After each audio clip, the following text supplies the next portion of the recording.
Here we are in St Albans, Holborn, recording a choral disc of music by Edmund Rubbra.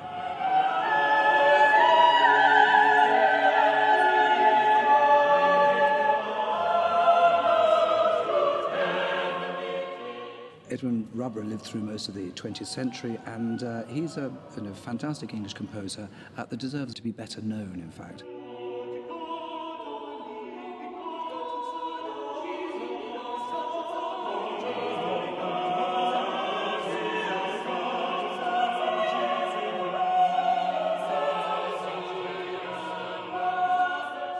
Rubbra was an age of composer like Finzi and Tippett and Britten that all had their own sort of different sound world.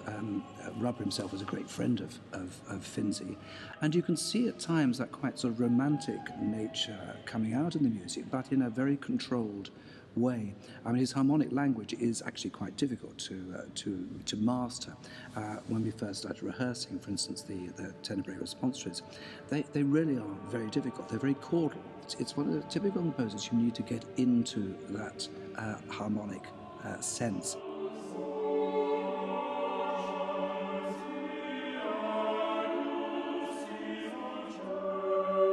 He uses very interesting parts of the vocal range, more so than any other composer I know. He certainly has a depth to the sonority that is quite amazing and very challenging. As we rehearsed it and as we've started recording it, the choir really began to enjoy the music and see its great worth.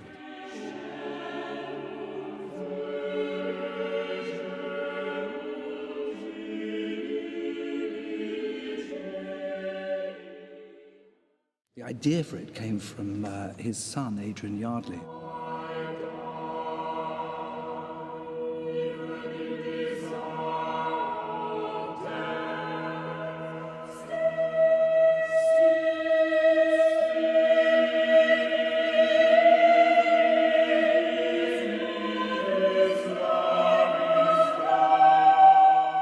It's very appropriate this year because it is the 30th anniversary of my father's death. He actually died on St Valentine's Day in 1986.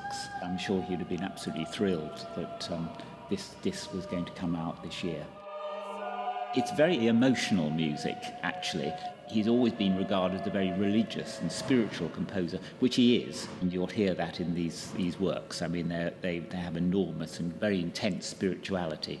I think he's also had that passion in his music as well. So it's this strange combination, which perhaps isn't very English, I don't know. Certainly the people of his period, and particularly someone like Vaughan Williams, regarded him really highly and regarded him in many ways as a successor to him.